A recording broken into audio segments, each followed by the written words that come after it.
record to the computer, and then let me clap for the editors, and we are off and ready to go. All right, everyone. Today we have Wade Foster from Zapier, and a lot of people call it Zapier still. By the way, I correct them now all the time. I'm like, it's Zapier, it's Zapier. So I do that for you now. But interestingly enough, it's been 7 years since we had him on the 6th episode of this podcast, which at the time was named Growth Everywhere. Now it's called Leveling Up. And so Zapier, just for everyone, quick recap from my side, it is a Y Combinator backed startup, which lets SaaS users create integrations that push data between hundreds of best-in-breed web applications without having to write any code or wrangle APIs. So I think that the new phrase now is no code. Are you guys in that movement? Yes, right? Oh yeah, I think maybe a couple years ago, like the no code thing, it felt like it came out of nowhere a little bit, and like I think we are a commonly cited tool in that ecosystem to helping these folks build whatever they're trying to build. Awesome, man. Well, I mean, update us. I mean, tell us. So, 7 years ago, and I think we did one interview in between as well. But 7 years ago, you guys, I think it was, I think we're both 26 years old, and now we're in our 30s, right? You have a child now, right? First on the way. First on the way. Congrats. All right. Mm-hmm. And I think at the time you guys were maybe a couple $1 million in ARR. And if I'm reading it correctly, you guys are over 50 now, but that was last year. So I would love to hear kind of, updates from you, how business is going. And then also a little recap for people that haven't heard of you before. So. Yeah. So, like you mentioned, Zapier connects all the tools you might use at work, where it's over 2,000 different apps that you can connect now, from, all the apps that you've heard of, things like Slack and G Suite and Trello and MailChimp and QuickBooks and Salesforce, all the way to, these up and coming startups that maybe only have a few hundred users so far, but they need to, they got to connect to all the broader ecosystem too. So we're hooking into over 2,000 of those. I mean, 7 years ago, we were probably maybe 10-ish people in the company, something like that. We're at 300 plus now, still fully distributed team. We've never had an office ever. Company's still profitable. Company still grows a ton. So yeah, it's been a lot has changed in 7 years. Yep. That's awesome. And I'm sure a ton of people reach out to you, especially with all the craziness going on right now, about remote, how you guys make remote work. So I do want to touch upon that in a second, and also talk about leadership during all this craziness too.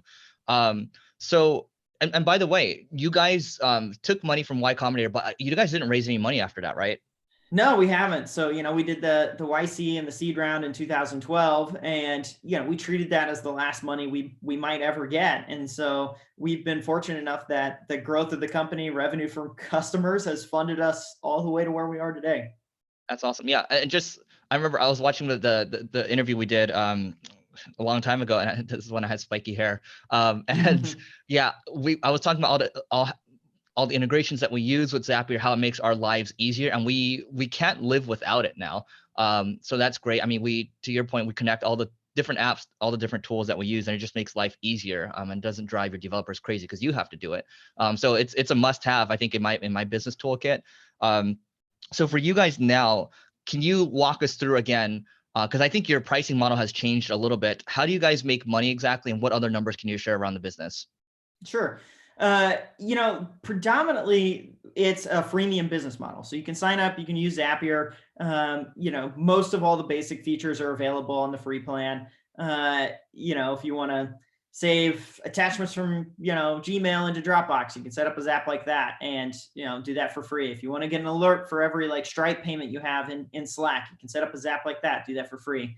And so mostly the way the pricing model then tiers up into paid packages is on a few different dimensions. One, if your task volume, so using the Stripe to Slack metaphor, goes up over 100 per month. So if you got 100 charges per month, you'd get into a paid plan.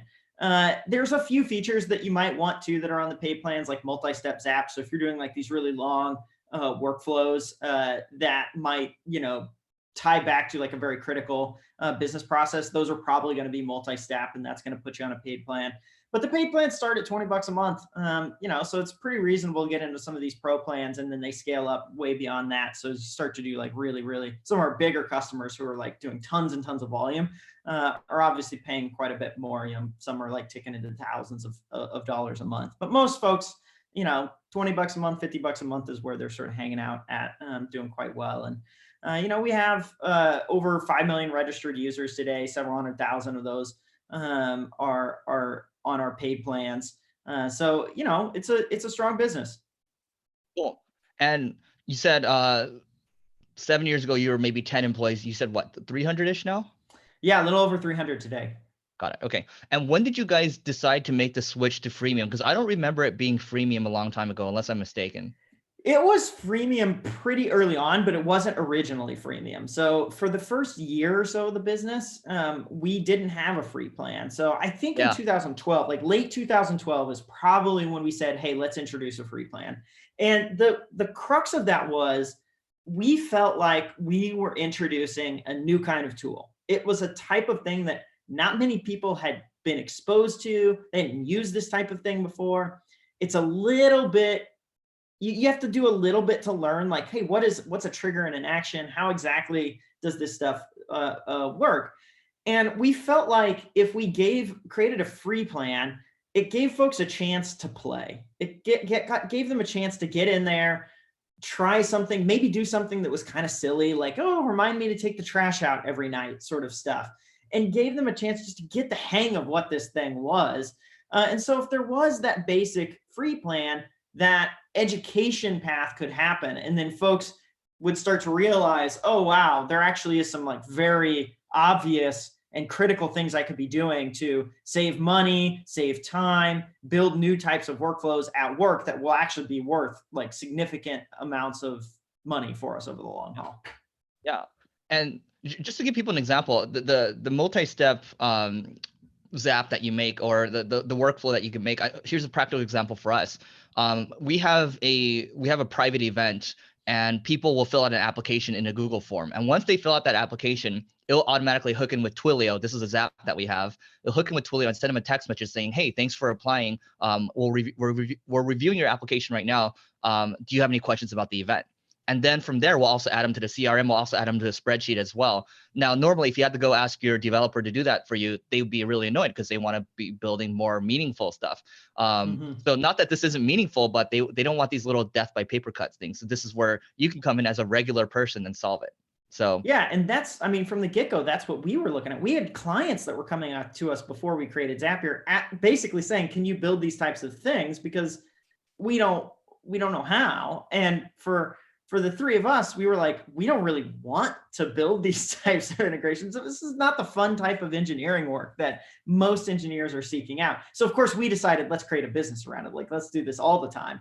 But I think that goes to show that like excitement doesn't always equate to value. Like there's a lot of valuable things that you can do that are fairly routine, honestly. Right. Totally. And so I guess for you, okay, last 7 years, we're talking about leadership, we're talking about growing a remote team. I guess, what are some of the key lessons you've learned? And I want to dive in on some of these. Yeah. I mean, if you're going to grow from 10 to 300 plus people, you have to figure out culture along the way. Like you can't, at least in my experience, it's very difficult to get, big groups of folks to orient around a mission if you don't have some shared values, if you don't have some shared way of working. Otherwise, you just spend too much time like debating, core principles. And so for us, one of the most valuable things we did early on was set up some of those core values and made that part of our hiring process, made that part of our performance review process, so that we could make sure we had folks coming into the org and developing skills that aligned with how we wanted the business to work. So for example, we have default to action as one of our core values. We felt like this was really important, especially in a remote organization where you don't have a coworker sitting right next to you, don't have a boss or a mentor sitting right next to you who can say, hey, you need some help? You want to can I help you get going? Instead, we needed folks who are going to be self-starters, independently motivated, curious about the problems that we faced, that would be able to just show up every morning and decide, hey, I'm gonna go fix this thing. So that was like a critical value for us. Alongside that, we said, hey, well, if we want people to take action, we need to equip them with information. So default to transparency also became a critical value for us. We needed folks who were good writers, good communicators, who are going to share systems and processes, who are going to share their work more broadly, so that when someone showed up and was like, hey, I've uncovered an interesting problem, they had all the information that I would have to make a good decision. And so those two values became a critical way of helping propel us forward inside of a distributed org. So those are the types of things when I'm talking about like developing a strong culture, developing strong values has really helped us scale, I think, better than if we did not have those things. Right. And how do you, because when you look at Amazon, for example, and we talked about this, you look at Amazon, it's a culture of writing memos. You look at Basecamp, it's a culture of writing. In fact, they will, that's a big piece of how they evaluate you. So I guess, how do you evaluate how good a person is at writing during the hiring process? So you get a lot of informal writing as part of the interview process, emails that they send, the application form that we have them fill out.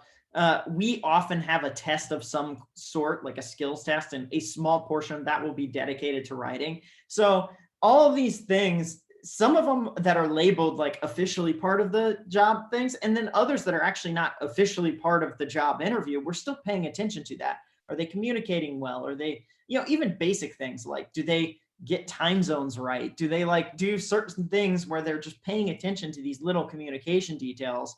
Are hints to us that this is a good communicator, specifically in written form. Got it. Yeah, I think some people listening to this might be like, oh, we're talking about culture right now. Like, that's not practical. I need the tactics. But at the end of the day, talking to a bunch of people, the top CEOs in the world, the number one thing they obsess over is culture. It's like people, but how do you get people right? It's culture. Yeah. And I think, I had that same viewpoint, 7 years ago when we're coming out of YC. And I remember all these founders coming to the dinners and saying, culture, hiring, scaling. And I remember having that same reaction, like, this isn't relevant to me. It's just 3 founders. We're just going to go build this stuff on our own. Like, I want to understand this very specific marketing trick or this specific product management thing. Like, that's what I cared about. But as we got to, honestly, not much further beyond that, maybe 20 people, 30 people, you really quickly realize that there's a lot of leverage in building systems that allow groups of people to operate very effectively together. And if you don't do that well, you've got large groups of people who are dysfunctional. And I think we've all been a part of those types of groups. I mean, if you think even just back to any sort of group project you did at school, you know that most of those group products were fairly dysfunctional. There was one person that did all their work and everybody else coasted on that person.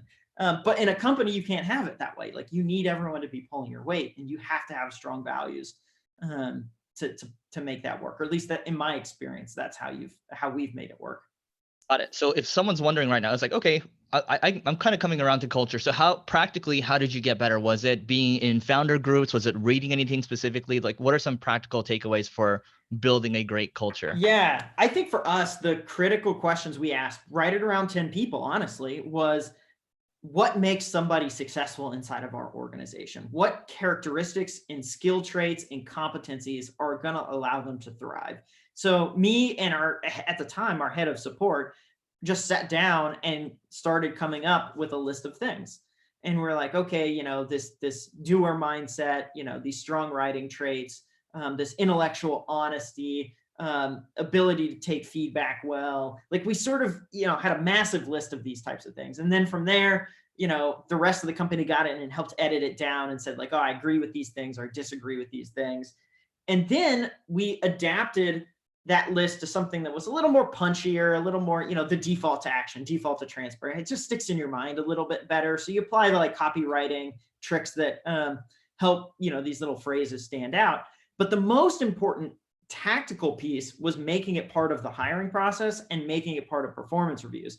So coming up with specific interview questions that test on these skill sets and understanding what a good answer and a great answer looks like. And then also having those things part of the performance review. And so that makes these values, that makes these principles flow through the DNA of your company. And at a certain point, it becomes so strong that you as the leader are now being held equally accountable for those values. So there's been times in our history as Zapier's values have become stronger where people will call me out and say, Wade, you're not doing the values in the way that you say we should be doing. And there's been times where people are right. And so I'm like, okay, I have to be espousing these too. And so that's, I think, when you're really starting to get it right, is when people are, encouraging everyone, including you, to be held to a high bar on these standards. And so by making it part of the hiring process, by making it part of performance reviews, by encouraging it in other sort of informal ways, it slowly and steadily becomes this like hidden, like this, it's almost like the DNA that sort of sits under the surface of the company. It's hard to see from the outside, but when you get inside, you really do feel what those things do for you. Totally agree, and I love that. I'm actually looking at your Glassdoor right now. It's weird. It says next to your name, hiring surge. Are you guys like hiring like crazy right now? Is that what a hiring surge is? It must be, yeah. Yeah. So okay, here's the thing. You guys have 28 reviews from people, and it's a 4.7, which means people love working there. I would say so I guess my question would be around that.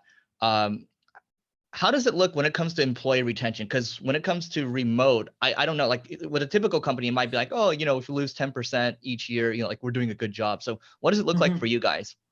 I don't think we've ever had a year where we've lost more than 10% of our folks. Our retention rates have probably hovered in between like 90 to 95%. We've had some periods where it's been higher than 95%.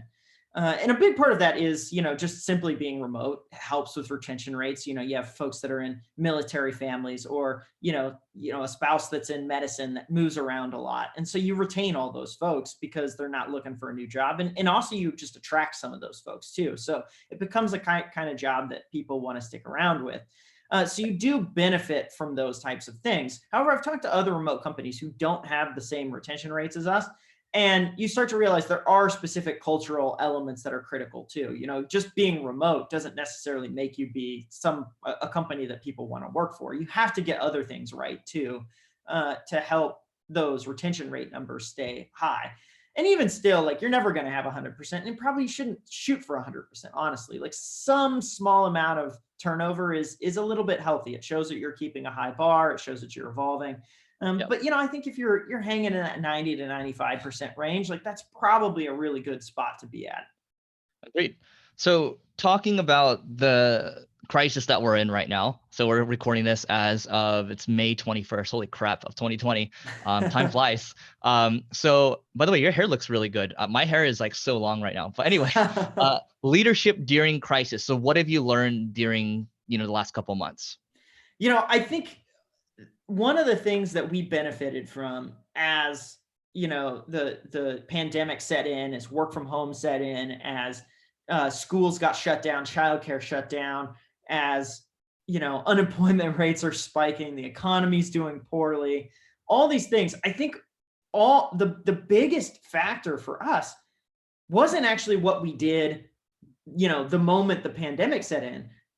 What I really realized was all the stuff we did leading up to it is what's allowed us to thrive during it. And so, the choice to build a strong remote culture has helped us immensely. But other things have helped us a lot too. Being a profitable company has helped us a ton. Being smart with how we use the money that we make, building up a good balance sheet has made us a strong company. Doing things like building a self-serve product that has low price points, that makes it easy for folks to adopt. That has helped us out a lot too.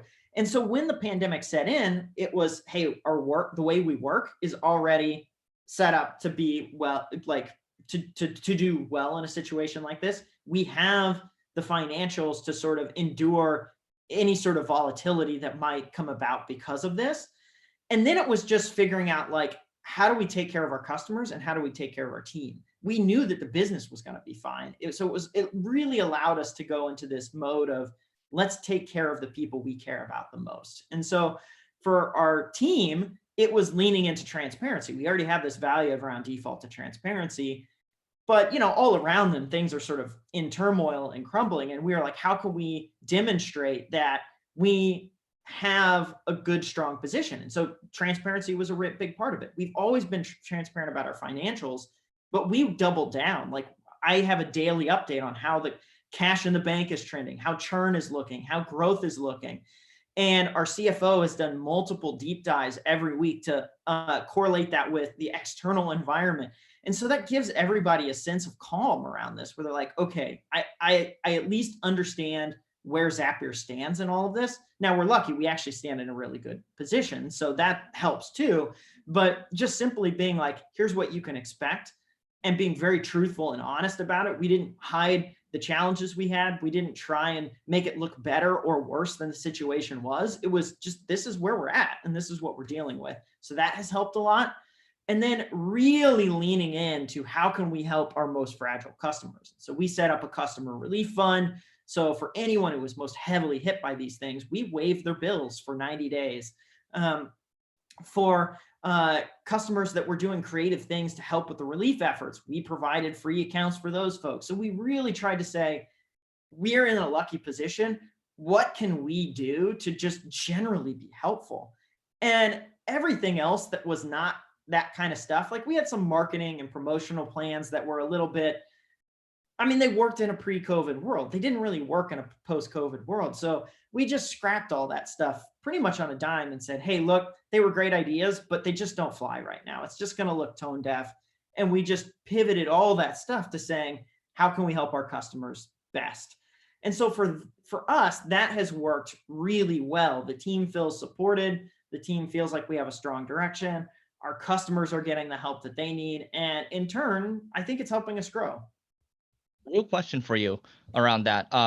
So I think obviously as a human, you empathize with what's going on around the world right now.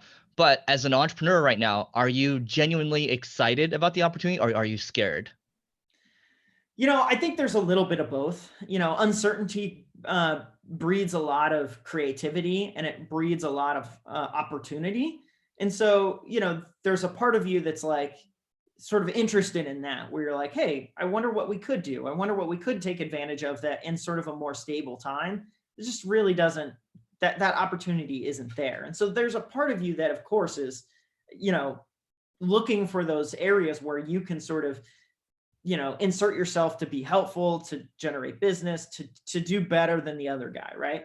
And then there's the other part of you, the human part, that's just saying, this is clearly just a bad time for everyone, and I wouldn't really wish it on anyone. You look at the unemployment numbers and you're like, that's obviously not good. You look at the sickness numbers, the death tolls, you look at all this stuff and you'd say, you know what, I would trade all that stuff back to not have had the coronavirus. Like, I would rather that have not happened. Right. But here we are. And so you look at it and you say, what can I do? Got to make the most of it. Yep. Yeah. Yeah. Most entrepreneurs I talk to, there's the ones that are super excited about the business opportunity. And yes, on the human side, it's like, yes, this sucks, would rather not have it. And then there's the people that just kind of crumble under pressure. So just Yeah. that's kind of the takeaway for everyone. It's just to, take advantage of what you can. So we got a couple more minutes left. I wish we can do this for way longer. I wish I wasn't booked back to back, but so I do want to talk about employee incentives real quick, because when I look at Nathan Barry, he's got not only just equity, but he has profit sharing as well. So originally he was just doing profit sharing. He's like, we're not going to do equity. And then he actually rolls out equity too. So how do you guys think about incentives, employee incentives? We've done a profit sharing program for quite some time, and it is really pretty powerful. I think it's, if you're generating cash, it's a great way to share in the success of the company. And so if Zapier does well, you do well too. And it ends up being, on the years, and, we pay out every 6 months. And so the periods where we've done exceptionally well, it's meant like a pretty meaningful extra chunk of cash for folks. And, when things are a little tougher, it's not quite as much, but, I think everyone gets it. It's like, hey, this is a shared endeavor here. And it also has helped level up people's business acumen just a little bit. I wouldn't say it's a silver bullet by any means. Like, some folks are just never going to be like super interested in the finances of the business. It's kind of a boring topic. I get it, but it does get people thinking about it. So they look at it and they say, hey, is like this extra expense really working? Is it really that useful for ourselves? And so it does help keep some of just that waste out of the business. And it just keeps people focused on what really will generate value for ourselves. And so I think from that perspective, it really does help build alignment too. And what does the pool look like? Is it like 10% of profits for everyone, 20%? Well, so it's shifted actually quite a bit over time. So it used to be a pure profit sharing play. It's actually now more of a revenue sharing play, but with like a profit lever in there as well. So one of the things we realized is pure profit is not actually the best mechanism. It's not the best incentive, because if you want to grow and you don't want profits necessarily, it's like people are like, what the hell? Yeah. And so now we actually have like a lever system where we have we pay out a percent of salary based on certain revenue benchmarks. So if we hit, 5% growth, 10% growth, 15% growth, right? Like your percent payout goes up, but there is a corresponding profit bar that we have to hit as well. So it's like, if, this one is here and this one is here, we pay out at this one, that kind of thing. So it encourages like the right focus on we got to hit our revenue numbers, we got to hit our profit numbers, and if we hit both, that pays out at these levers. And so that has been better. There still is imperfections. I mean, any incentive model, there's imperfections in it. You can pick apart all the flaws. So you're just trying with these incentive programs to figure out what best aligns to your values and what best aligns to your growth trajectory, and trying to optimize for that set of upside. There is always going to be a thing that you have to figure out, like, okay, there is, this is the way that it gets abused, or this is the way that it sort of falls apart. I like how you have a pairing metric. So it's not just profit, but it's revenue as well. That way it aligns things more with where you guys are trying to go. So I like that. I think people should think about a pairing metric. So, okay. The other thing I wanted to ask, so you've always been, ever since I first started the podcast, when I had no listeners, you were getting on podcasts, you were speaking, and you're still speaking, you're still getting on podcasts right now. So I'm just wondering, for you, from a marketing perspective, what has that done for you? Why do you keep doing it? It's really hard to attribute podcasts to like any sort of like key metric inside the company. It's just a very difficult medium to do, but you hear a lot of qualitative feedback. So I hear from customers all the time saying like, oh, I heard you on this podcast, or I heard you on this. And it's tons of different podcasts, honestly. Like there's obviously, I've been on some big podcasts at this point in time, and you hear like, oh, I saw you on this show or that show. And I've been on some tiny podcasts, and people are like, oh, I listened to this random one. And I'll be like, oh, great, cool. That's awesome. So I think the thing that's different about podcasts compared to a lot of marketing channels is that the audience is so engaged. These are subscribers. Like these are people that listen to you every week, and they're coming back and they want to hear what you have to say. They want to hear what your guests have to say. And so when I'm able to get on and just talk about, the things I've learned, share the experience I have, and occasionally share a little bit of what the product does, that, this is going to be a 30-minute advertisement basically for me and for Zapier and all that sort of stuff. And that is really hard to pay for that kind of exposure. It's just, you don't really get that in most other mediums. And so to me, that's why I've committed so much time to it. And it definitely pays off for that. The other place I've seen it pay off a ton is in recruiting. Like you go talk to everyone that's joined the company, and I mean, shoot, over half at least will say, oh, I listened to Wade on a podcast, or I heard Wade talk about it and I got interested in the company based on that. So it's a huge help for recruiting too. That's so true. I've always kind of brushed that aside when people would mention it or I'd hear about it. And that's actually really true. It's good for recruiting too. Yeah, some things you just can't measure, and we're two marketing guys. So there you have it. All right, 2 rapid fire questions and then we are off. So favorite business book? I forgot what you recommended 7 years ago. So whatever you got. Favorite business book. Well, I'll give you one I read more recently. I picked up this book called The Outsiders, which was unconventional CEOs. So they dig into like a bunch of CEOs from, basically 1950s to the early 2000s, and folks that stock price had sort of like far exceeded their peers, and they tried to dig into like what made those companies different. A lot of them are not companies that you or I would normally talk about. And they sort of just digged into the way those companies operate and saw the things that made them different, the things that were exceptional about them. And so it was just a fun dive into sort of counterculture company building. And I don't know, Zapier's sort of been built in a counterculture way in some aspects. And so I felt it resonated a lot with me. Love it. And then last question is favorite business tool that's not called Zapier. Favorite business tool not called Zapier. So I mean, obviously I use like Slack and Zoom and stuff a lot, but I'm going to go with something a little more off the beaten path a bit. I've been using this tool. So if you're a tab hoarder, I'm a tab hoarder. I've been using this Chrome extension called Workona a lot. And what it does is it lets you create different sets of tabs. And so you can swap between sets of tabs very, very fast. It's really, really quick. And so, I have a set of tabs that are for like all my interviews for the day. I have a set of tabs for Google Docs that I have to review. I have a set of tabs for all my one-on-one notes. And so like if my one-on-one day comes up, I do all my one-on-ones on Monday, I just flip over to that set of tabs and they're already open for me. So it just helps keep me like a smidge more organized. And I've been using it for probably about a year now and really do like it. Workona? Workona, like work on a. Yeah. Work on a.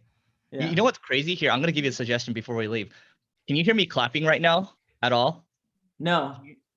Yeah. So if you ever have background noise, get this thing. It's called Crisp.ai. Crisp.ai. The fact that I keep mentioning them right now, like I'm like a walking advertisement for them, but it's so amazing. To me. Anyway, Wade, this has been great. What's the best way for people to find you online? I'm on Twitter at Wade Foster. You can hit me up there. My email address, Wade@Zapier. I'm happy to try and respond there. I do my best to read everything. I don't always get to the responses, but I will certainly see it if you email in. All right, Wade, thanks so much for doing this.